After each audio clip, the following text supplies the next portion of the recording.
It's PSG against Man City in the Champions League semi-final. Does not get much better than this on the pitch. Off the pitch, there's plenty of pearl clutching and pointing out that these are the petro clubs, and this is Qatar against Abu Dhabi, and sports washing and reputation enhancement and just simply exciting playthings for the rich, and they throw billions away in the pursuit of it all, and it's a bit grotesque, and that's all true as well. Combined 3 billion spent by the two owners in transfer fees, just absolutely extraordinary. So the net result, David Meyler, is that on the pitch this evening we should get an unbelievable game of football. No, we should. Two incredible teams, whole host of exceptional world-class talent.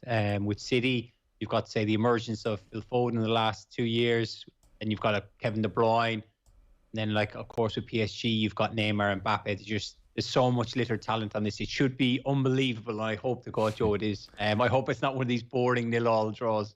I know, it's hard to imagine. For people just tuning in, if you missed the team news, so Ederson in goal for Man City. Very familiar look to this team. Pep has not let his neuroticism get the best of him here and come up with something too clever by half. He has stuck to what you feel is maybe his best team of late. So it's Walker at right back, it's Stones and Diaz. Cancelo is at left back, and then we have Rodri and Gundogan, and then this rotating forward that he's kind of stuck upon of late, David, Bernardo Silva, Phil Foden, De Bruyne, Riyad Mahrez, Sterling very much in the bench, no recognised striker. In particular, the last couple of weeks, he has gone with Silva, Foden, De Bruyne, Mahrez. That combination, what is it about that combination do you think he likes? Basically, the way Pep wants to play is he wants to, if they lose possession, he wants his back four or his two centre-halves to be up high. He wants to basically shorten the pitch so he can just obviously press quickly, win the ball back as soon as they can. So with this team as well, he goes for the whole fact of these are a lot of ball possession players where they keep the ball. He often talks about like limiting the distances of passing. If we can keep everything under, 5 yards, the short passes. So if you looked at kind of the Dortmund, more or less the same team, he tried to do the same thing where they're keeping the ball. These players are ones who don't tend to give away the ball as much. If you watch Raheem Sterling, kind of the way he plays, he's more direct, wants to take someone on 1v1. But the flip side of that, he will lose possession several times because he's trying to produce something. So he's gone with the team that's more pragmatic to keeping the ball. And then if they do lose it, they're also like a high energy team. Like the work rate Bernardo Silva gets through is just phenomenal. It's no real. Like Kyle Walker's going to play right back because if Mbappe pulls out into the left, Kyle Walker's probably the only player alongside Adama Traore in world football who can keep up with him. It's funny you mentioned Bernardo Silva there. Me and the lads were just sort of laughing a bit on the news round, as in I just got Silva and Gundogan mixed up in my head. They're kind of similar enough in some ways and obviously very different in many ways. So Silva and Gundogan. Look, Gundogan's their top scorer, 16 goals, so he has really caught the eye this year. Somebody like Silva, I suspect I am underestimating because I spend my time with or without the ball watching Foden and De Bruyne and Mahrez and, those more eye-catching players. What's a Bernardo Silva bringing to the party? Work rate, probably, that's probably the big thing he has. He just never stops running. I wouldn't be surprised, the Champions League love to throw up them stats after the game. If he's not up at the top, he's very good on the ball. He's a very good dribbler, very good passer. He has the eye for the cutthroat passes, but he's very intelligent in his positioning.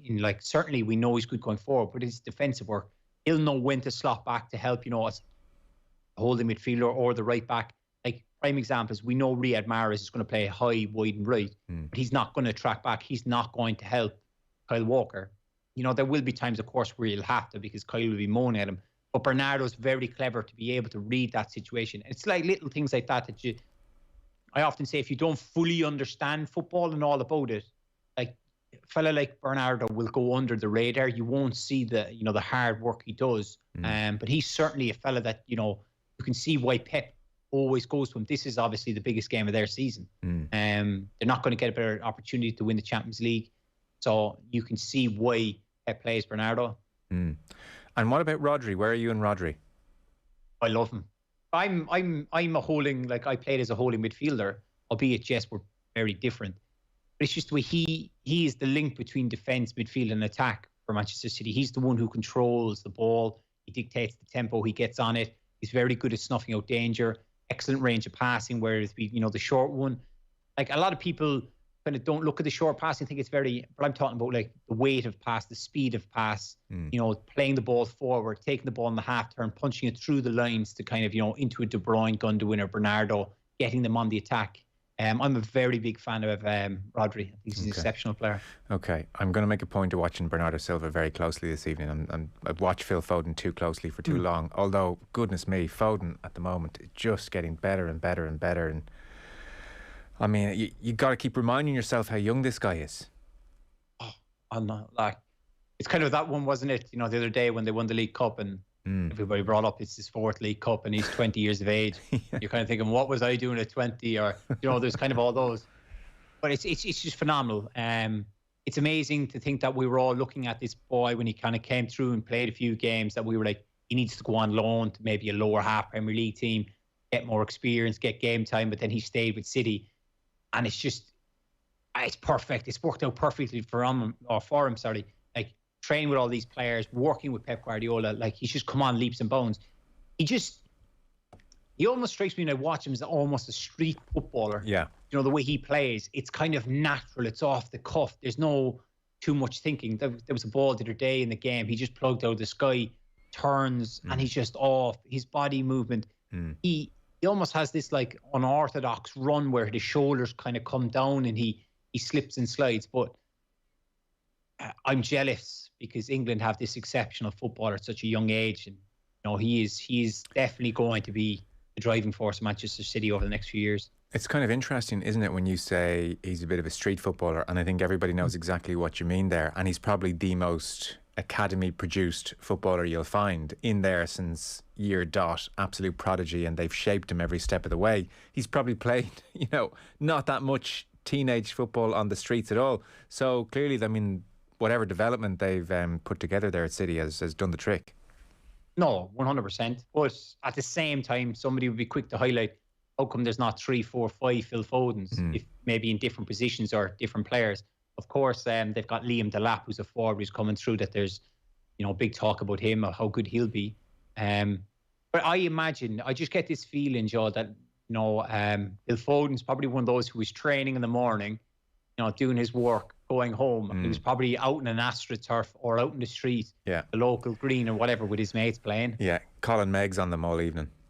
Yeah, just running around enjoying himself, and that's the way it looks when he plays. He plays with enjoyment, and he just gets on the ball. He makes stuff happen. Like, he can score goals. He's an exceptional player. He sure is. I mean, it's a testament to the job Pep has done that it's not even commented upon anymore that they don't have a striker this evening, a recognised striker, and like Sterling on the bench, no problem. Everybody, accepts his handling of the situation. On Pep, I was listening to the Gary Neville podcast on Sunday. Yeah, it wasn't Sunday. It was after the Carabao Cup.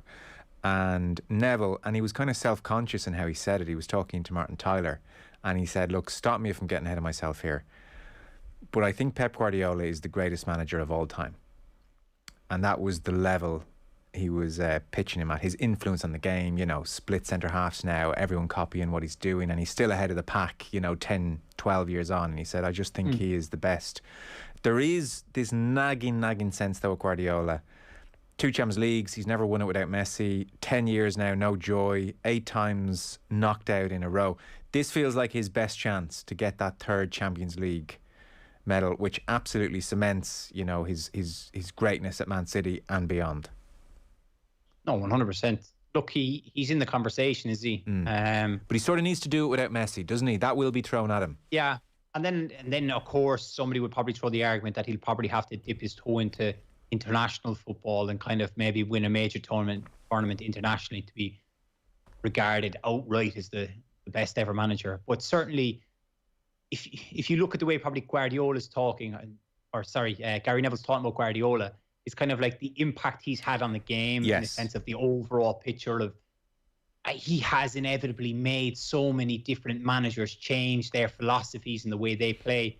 Like, I imagine if I wasn't sitting here talking to you now and you had Brendan Rodgers on, he'd probably say, yeah, I took a lot out of, Pep and whatever. And there'd be so many different managers. And that's the overall influence. And I kind of get where, Gary Neville is coming from, that he's been able to go and change different things. Like even at Bayern Munich when he played, Philipp Lahm in midfield. And, then obviously when he came to City at the start, he had Pablo Zabaleta and Gael Clichy playing as inside midfielders who'd come in and the centre halves would split. It was just, but at the same time, we mustn't forget, like last year was it, he changed his tactics and he got it wrong against Lyon, where, City were dumped out. So it's like, it was going to be interesting to see how we'd shape this up tonight with like Neymar and Mbappe, who are the best players in the world.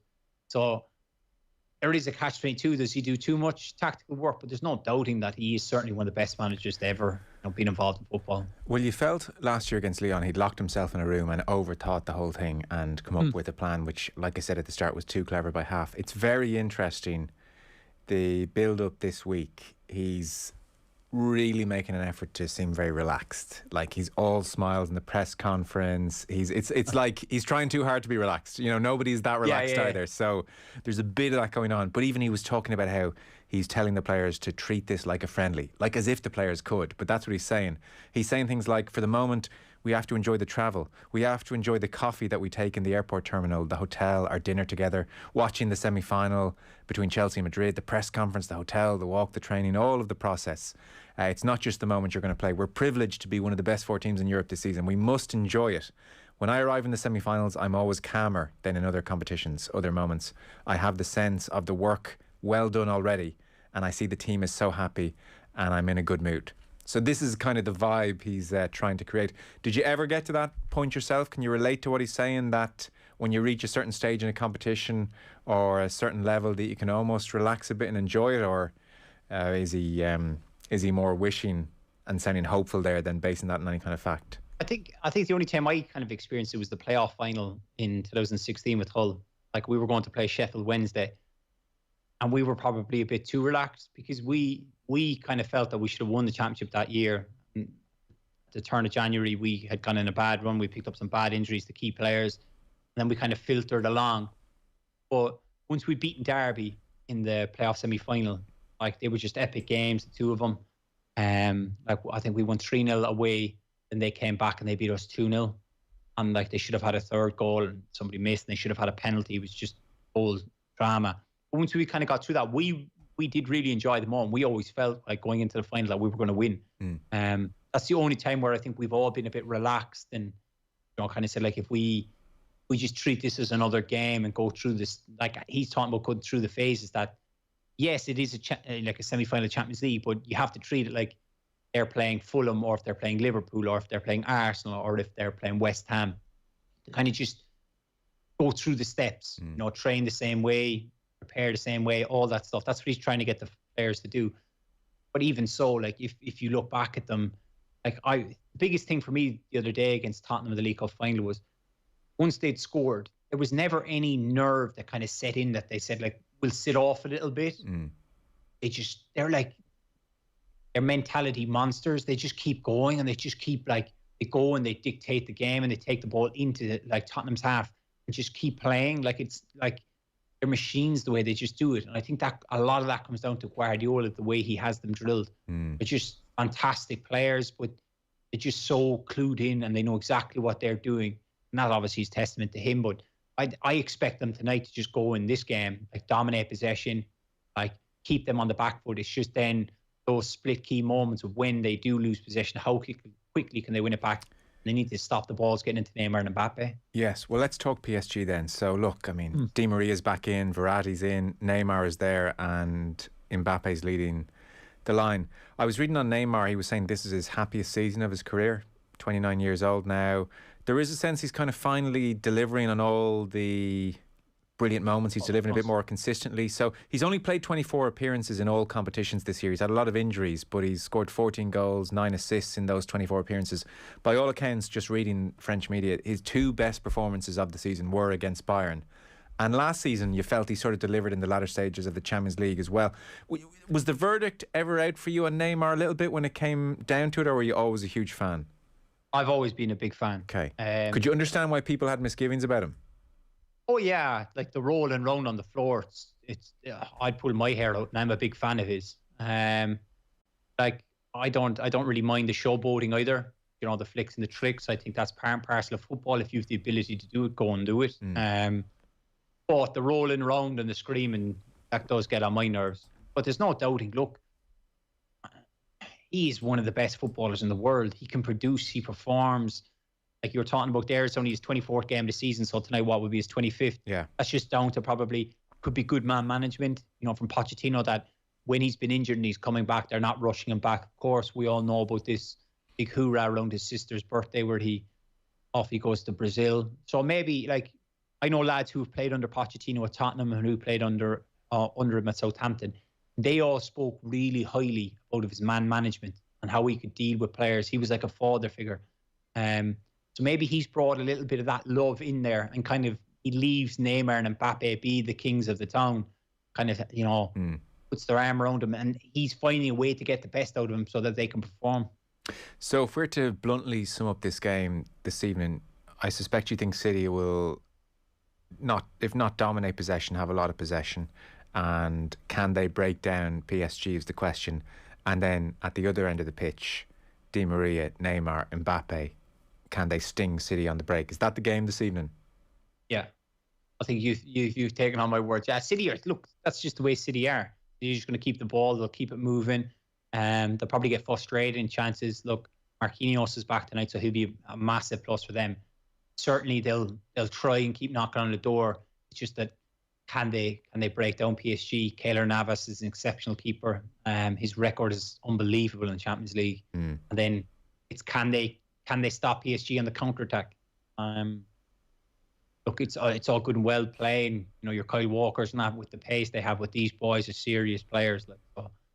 It should be a fascinating game, and I'm hoping to see loads of goals. And you don't sense City will leave extra numbers back? Like, is that how you stop a counter attack? Oh, of course, yeah. City have always kind of deployed this, the two centre halves, and they get kind of two in front or three in front. Three in front often, yeah. Yeah, with the fullback coming in. Is that enough? Is that enough? You would think that gives you a hell of a chance to keep anyone at bay if you've got five back waiting. Well, if you look at the way PSG played against Bayern Munich, like they had everyone back and left Neymar and Mbappe further forward. So I think if they leave four back, even a 2 and a 2, they should be able to deal with that quite comfortably. It's look, Man City as well. It's a fascinating tie though, Joe. It's hard to Well, there's no predicting it. Like we can talk about leaving 2 back and 3 back, but like then Neymar can go and beat 2 players, and suddenly all bets are off. Yeah, and then he puts a ball through, and say if Kyle Walker's one of the ones Neymar beats, then nobody's catching Mbappe.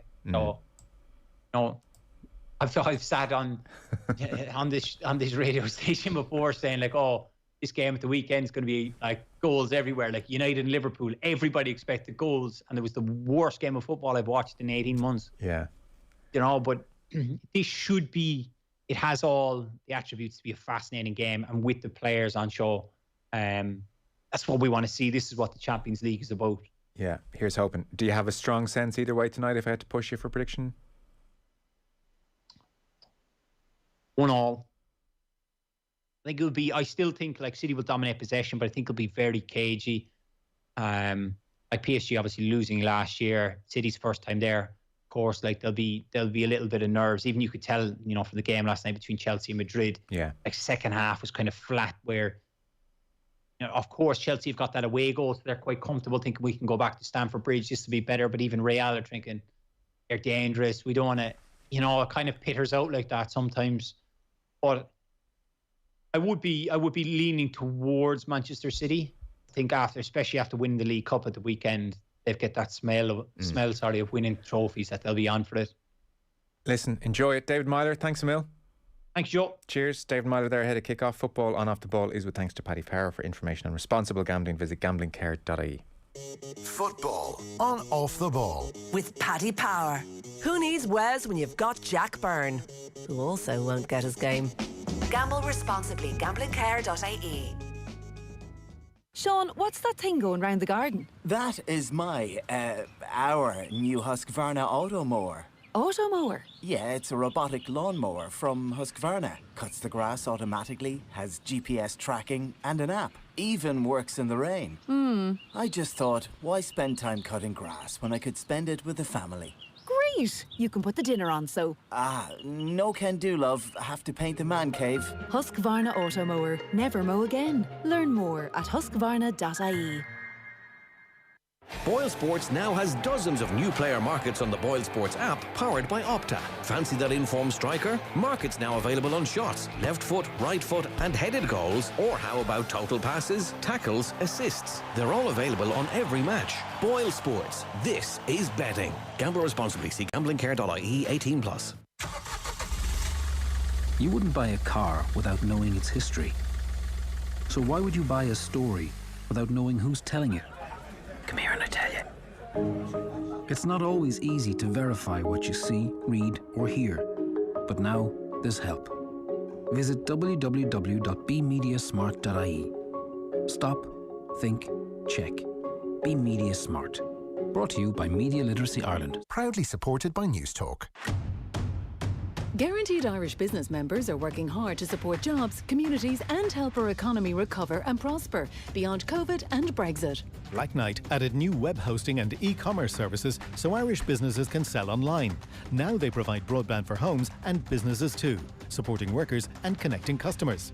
Because now we need better than business as usual, go to blackknight.com. Let's start our recovery with guaranteedirish.ie. Altogether better. Save on your payments processing costs with Elevon. With free monthly card terminal rental and your funds in your account next day. Take payments securely and safely with Elevon. Find out more at elevon.ie. T&Cs apply. Elevon Financial Services trading as Elevon Merchant Services is regulated by the Central Bank of Ireland. Over 800,000 people tune into News Talk every week. They tune in to listen. They're engaged, interested, maybe even interested in your business.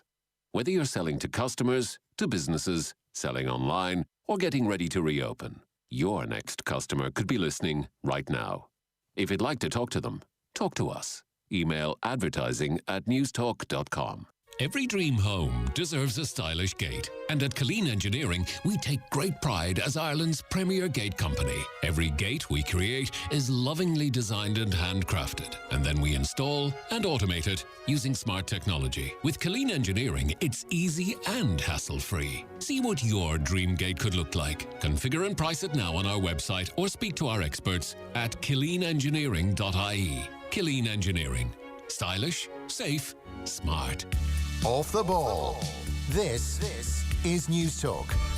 Now you're welcome back. By the way, tomorrow the Women's Six Nations show in association with Guinness coming your way. Valerie Wheeler with Fiona Hayes and Lynn Cantwell for a recap in Ireland's campaign, live on our social channels and OTB Sports Radio from 1 o'clock in association with Guinness. Hashtag never settle. Drink responsibly. Visit drinkaware.ie. Next hour we have Billy Walsh on the Katie Taylor fight and Wednesday Night Rugby. Andy Dunn and Rory O'Connor coming your way. Get the latest News Talk podcasts at newstalk.com and on the News Talk app. Whether it's busy mornings in the kitchen making breakfast or settling in for family time at night, we all know that the little moments are the big ones. From homeware and garden to tech, sports equipment and more, find everything you need to make the most of every moment at littlewoodsIreland.ie.